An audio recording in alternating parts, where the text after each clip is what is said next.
The Cavalcade of America, presented by DuPont.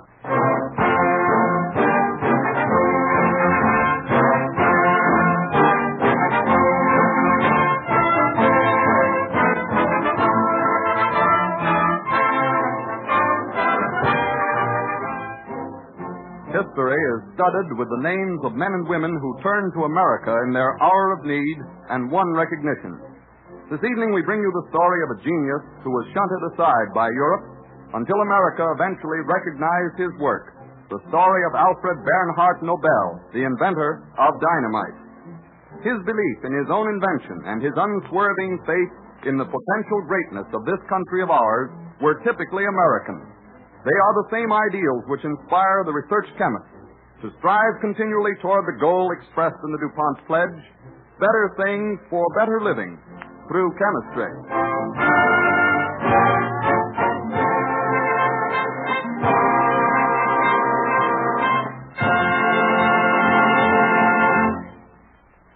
As an overture, Don Voorhees and the DuPont Cavalcade Orchestra present a special setting of Kahlua from Jerome Kern's operetta, Good Morning, Dearie.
DuPont Cavalcade moves forward.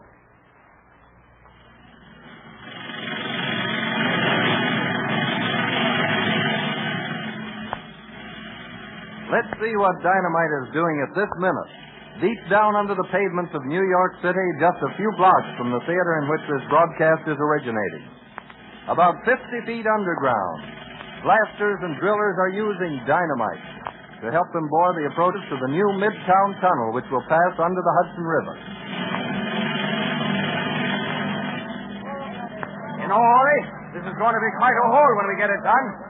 How'd you like to dig it all out by hand? I sometimes think about that.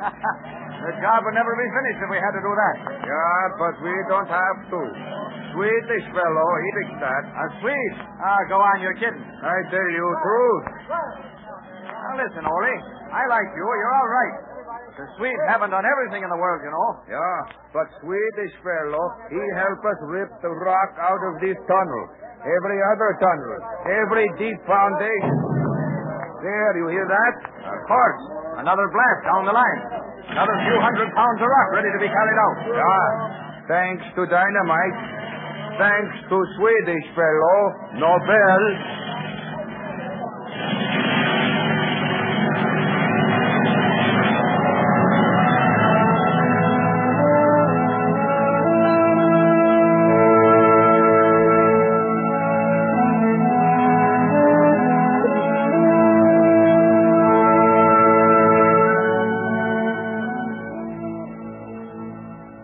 Alfred Bernhard Nobel, now famous as the inventor of dynamite, was born in Stockholm, Sweden, October 21st, 1833, the third of a family of 4 sons.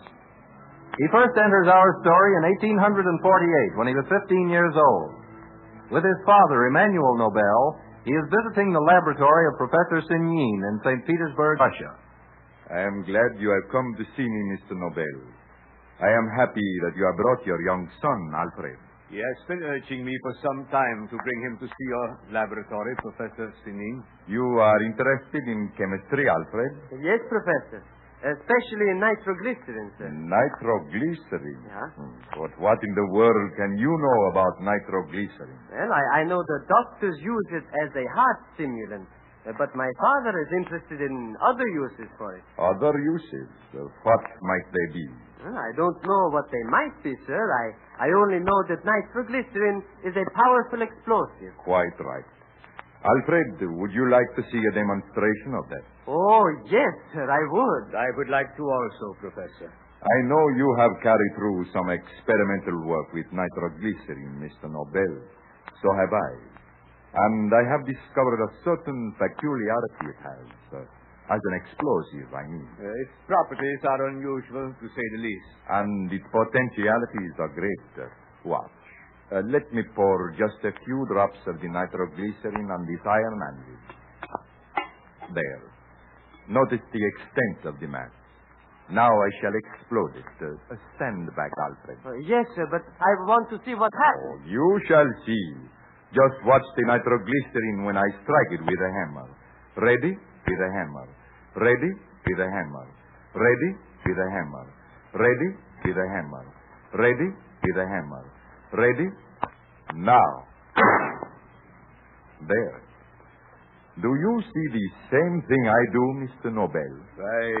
Yes, I see. I see it, too. It's all exploded right where it was.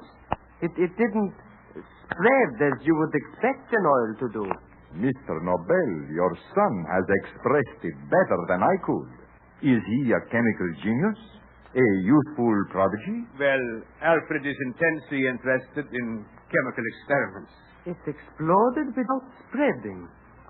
Pardon me, sir. What do you believe about nitroglycerin? I believe it is potentially the greatest explosive agent the world has ever known. But we must learn how to control its powers. First, we must have a practical way to detonate it, to explode it. You understand? Yes, sir, I understand. And I wonder.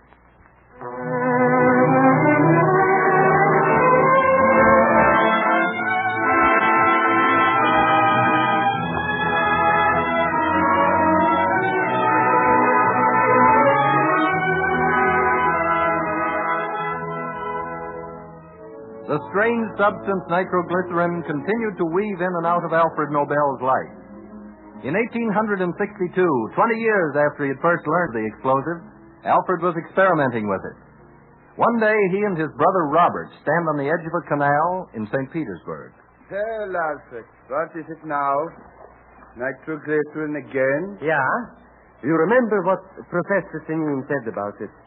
That it would become an important commercial explosive if only a practical means could be devised to detonate it. Yeah, and you have found that means, Alfred? Perhaps. I hope so. You see what I have here? Yeah. First, I filled a glass tube with nitroglycerin and corked it well. Yeah, and then? I inserted the tube into another, filled with gunpowder. A fuse leads into the powder through this cork. But that proves nothing. That is why we are here now. We may be able to prove something. Be careful. Be careful lighting the fuse. We don't want to be blown to pieces. Throw it away, Alfred. Throw it away. Yeah, I'm planning to do that. There.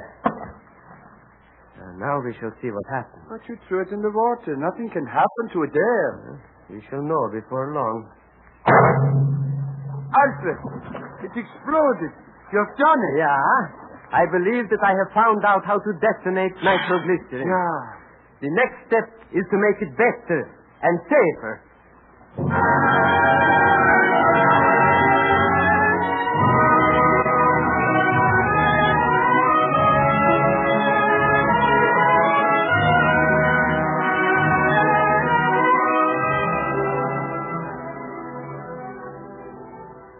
So Alfred Nobel successfully completed the first experiment towards the practical control of nitroglycerin. The first step in harnessing this powerful explosive and putting it to work. He continued his experiments. 2 years passed. We traveled to Lake Mälaren in Sweden. 2 men, Hjalmar Svensson and Oskar Holmquist by name, are rowing a boat, heading towards a barge anchored well out in the lake.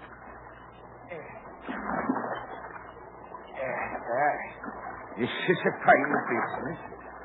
Stuck in a barge in the middle of a lake, kept away from land for fear we'll blow up the town. Row, you talk too much, Svensson. Yeah. Too much, Svensson. Yeah. Too much, Svensson. Yeah. Too much, Svensson. Yeah. Alfred Nobel is a madman. He pays us for our work. Yeah. We got to live somehow. Nobel is a great man. Yeah, but he is smart, Svensson. It isn't every boy born with a weak back who can grow up to what he is. What he is? What is he, huh? A fine engineer, Svensson. Yeah. A simpleton. A dumbskull. Plays with death. You know it, Oskar Holmquist. That isn't what Van Eriksson said when Mr. Nobel saw him in America. And Eriksson is one of our greatest Swedish engineers, even though he has become an American. A crazy dreamer. Working with nitroglycerin. Stuff that can blow us all into eternity without a second's warning. That's Mr. Alfred Nobel. Yeah. Killed his brother, Eric Hepman and Helena Borg, didn't it? It hasn't killed us. Yeah, not yet. But it may. Look, something's wrong on the barge. Yeah? Row. What is it? Row. Nobel is waving his arms like a wild thing. Row, Svensson, he needs us. Well, let me see. Good heavens, he's dancing. Oskar! Svensson! Row faster! Row. Come quick. Yeah, he has been working too hard. He's out of his mind. Oh, what news I have for you. We have finally turned the corner in the road. You hear that, Svensson? Watch that oar, man. Take it in. Yeah, wait, I'm reaching for the barge. Yeah, no, I have it. I've set it aboard. Why are you so excited, Mr. Nobel? Because something has happened, and from it I have an idea. One of the cans of nitroglycerin leaked into the Kieselure, the earth in which we had packed the can. Good Barbaros. I'm glad I was not there. And the nitroglycerin was absorbed by the Kieselure, leaving a sort of crust. But what is strange about that? The amount of absorption was tremendous. Come on board. I will show you. Yeah. All right. Yeah. We are on the right track. I know it. I have an idea. And I believe it will lead us to an explosive that is safe to handle.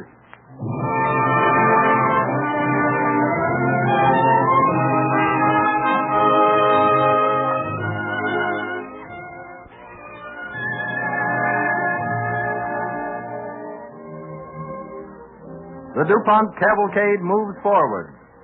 The idea born on that barge was followed by days and weeks of strenuous effort. Nobel gave mankind an explosive that could be handled safely, that was safe when handled by experienced men. He was already manufacturing a nitroglycerin he called Nobel's patent blasting oil. So he called the new explosive Dynamite, and started to manufacture it about the end of the year 1866. In 1867, Nobel and his partner, T. Winkler, face what appears to be a crisis. They are seated in an office in Hamburg, Germany. You are worried, Alfred. Yeah, I am, Winkler. Things are piling up on us. There is no sense in trying to carry our development of nitroglycerin any further. But our business? Yeah, that is just the point, Winkler. Louis de Beaupré is waiting in the other room. What he has to say will have definite bearing on a plan I have in mind. Please ask him to come in. Here, I will. Please come in, Monsieur de Beaupré. Mr. Nobel will see you. Merci, monsieur. Mes compliments, Monsieur Nobel. Sit down, Louis. Now, what have you to tell us? It will not please you, monsieur. One by one, after painstaking consideration, the nations of Europe are forbidding the shipment of nitroglycerin. Yeah, I know that. They will not transport it. It is too dangerous. Yeah, but France does the same. France must link hands with the others, Monsieur Nobel. She knows, quite as the other nations know, that nitroglycerin cannot be transported safely. You realize what that means? Yes, it is unfortunate, monsieur. It is unjust, unfair. It is unfortunate I could not have brought you a more pleasing answer. That is all. I believe so. Merci, monsieur. I am sorry. Au revoir. Well, that settles it, Winkler. I have believed that our new product, Dynamite, is the answer to our problem. Now, Beaupré has proved it is the answer. Here, in Europe? Well, yes, Winkler, but mostly in America. It is a vast country, America, and a new country. It has the greatest natural resources in the world. Such resources cannot be adequately developed without explosives. Dynamite solves the problem. You're right, Alfred. I trust so, and we are going to find out. I have had my taste of America, and I like it, too. But it is your turn. You know our problems. You will handle them wisely. So you sail at once for San Francisco.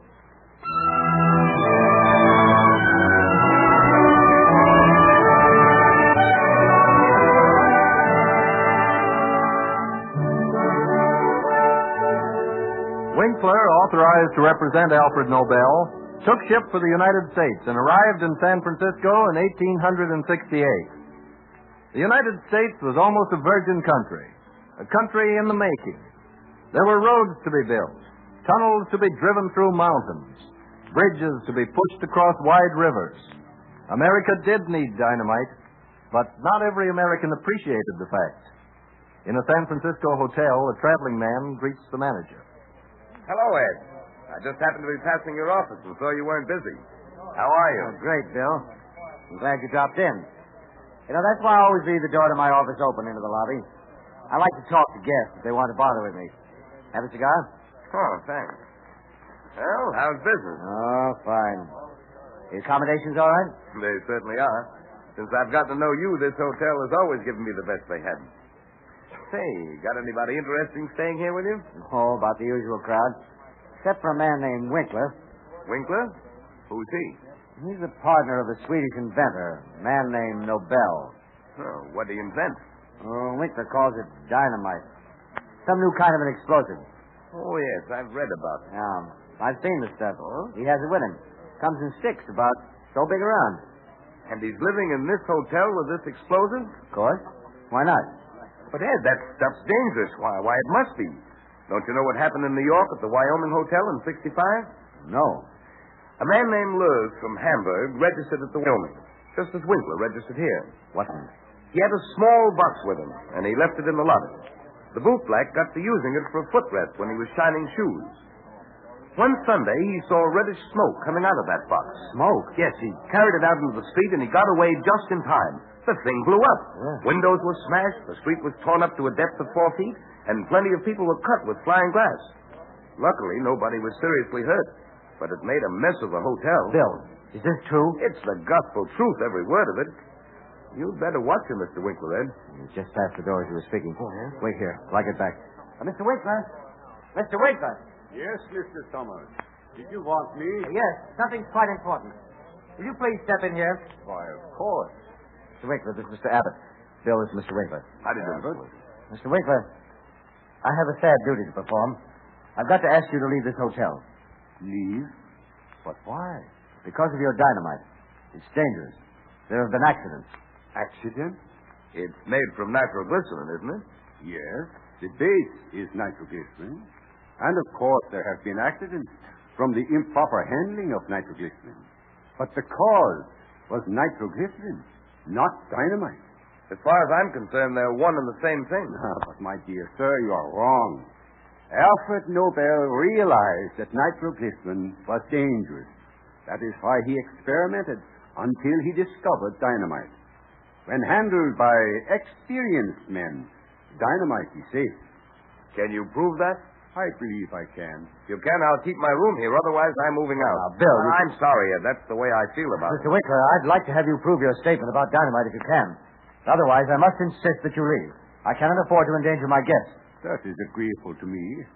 But I'd like to have you see a demonstration of dynamite that I have planned for some building contractors and mining men. It's to be held on a hill just outside of town. Gentlemen, will you accompany me? Well, how about it, Bill? Do you want to go? Why, yes, sure, I'll go. If you're sure your dynamite is safe, Mr. Winkler. That I promise you. And what is more, I promise that I shall prove it to you.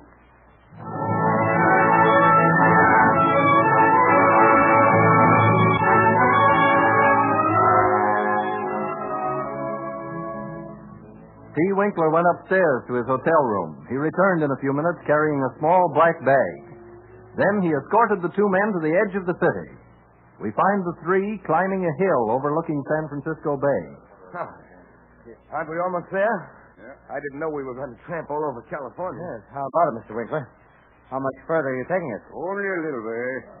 Oh, there. There you can see where my invited guests have assembled for the demonstration. Hey, Winkler. Hurry up. You're late. Yeah, we'll be with you in a minute, gentlemen. Well, I'm glad we've got company way out here. I recognize quite a few of these men, Mr. Winkler. Yeah? That was Blake who called you. He owns a mine. Yeah. And there's Mr. Smith, the contractor. Well, Winkler.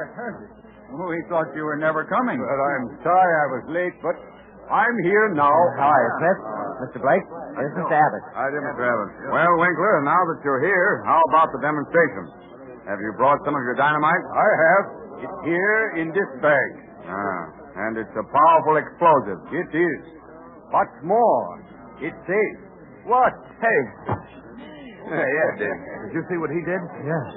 Dropped his bag of dynamite to the ground. Gave me a start, too. Ooh. Lucky he didn't have nitroglycerin in that bag. We might all have been blown to kingdom come. Hey, Bill. Begins to look as though this man Winkler is right about dynamite being safe to handle. Certainly does, Ed. Now, gentlemen, I want to prove to you that dynamite is really an effective explosive.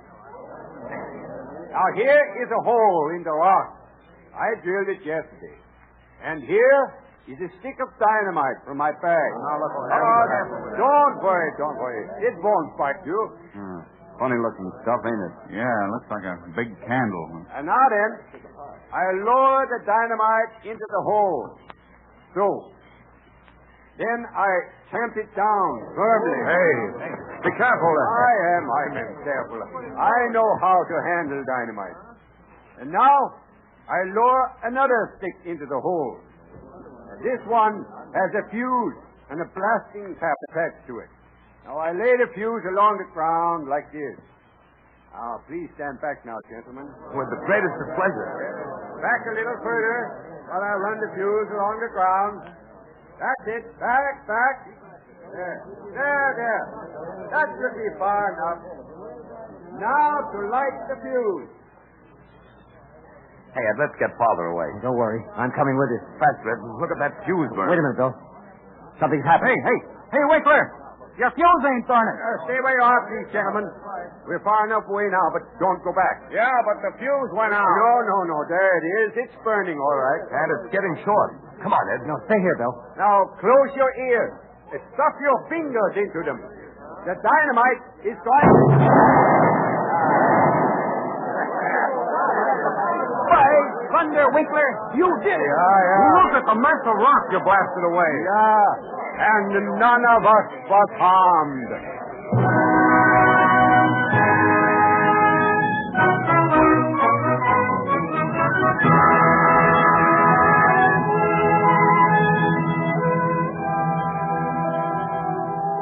That short demonstration proved the practical worth of dynamite. Many improvements were made in the years that followed, and dynamite played a vital role in carving a nation from the wilderness. America is proud that dynamite really came into its own within the boundaries of the United States. And DuPont is proud to add the name of its inventor, Alfred Bernhard Nobel, to the distinguished roster of the Cavalcade of America.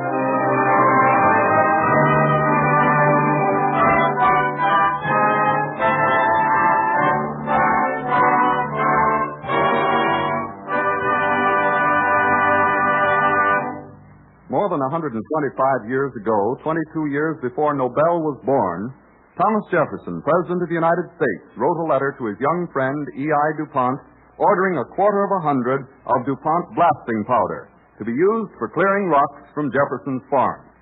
About 75 years later, the company DuPont founded started producing dynamite, for the new industrial explosive had proved itself a much better product for most blasting purposes. Since that day, DuPont chemists have made many improvements in dynamite. Recently, DuPont announced the last word in safety, the blasting agent called nitromon, which is so shock-proof that one can throw it off a cliff or fire into it with a rifle bullet without setting it off. No other product does more constructive work than dynamite. Let's take a quick swing around our own country and see what DuPont Dynamite is doing to help build the America of today. Detroit, Michigan. DuPont Dynamite helps deepen a waterway that's the world's busiest in the open season to handle the bigger freighters now in use on the Great Lakes. The Livingston Channel in the Detroit River, connecting Lakes Erie and Huron, is made deeper, safer. In the Pacific Northwest, where DuPont Dynamite is helping build the world's greatest engineering project, the Fort Peck Dam in Montana. By controlling headwaters of the Missouri River, it helps control floods. The Grand Coulee Dam in the state of Washington. In the upper Columbia River basin, Grand Coulee will form a lake about 150 miles long, making productive land out of a barren area larger than the state of Delaware. And the Bonneville Dam near Portland, Oregon. Dynamite aids navigation and power development here. Huge rocks blasted from the roaring Cascade Rapids so that boats may pass. And the lower Columbia, controlled, furnishing power for home and industry. In the great coal region of West Virginia. An underground miracle made possible by dynamite. The 18.5-mile tunnel that drains off water so that millions of tons of coal may be mined with safety. Front Royal, Virginia. DuPont Dynamite helps carve an amazing skyline highway out of the mountains. It's the Blue Ridge National Parkway, soon to be completed, covering more than 500 picturesque miles from Virginia through North Carolina. Now we jump to Lackawanna, New York, in the Catskills. Rondout Creek, headwaters of the Delaware River. Work started on a tunnel nearly 100 miles long. It'll carry drinking water to the city of New York. Trainloads of dynamite will be used in its construction. Yes, Dynamite the Builder, developed by the chemists for widely varied uses that contribute toward national progress and personal comfort for us all. By his many improvements in the efficiency and safety of dynamite, the research chemist continues toward the goal described in the DuPont pledge, better things for better living, through chemistry.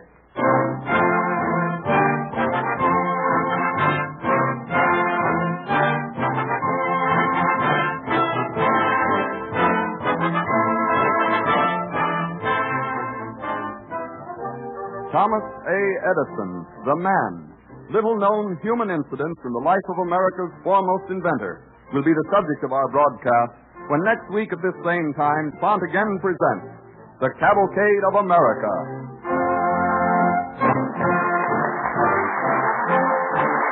This is the Columbia Broadcasting System.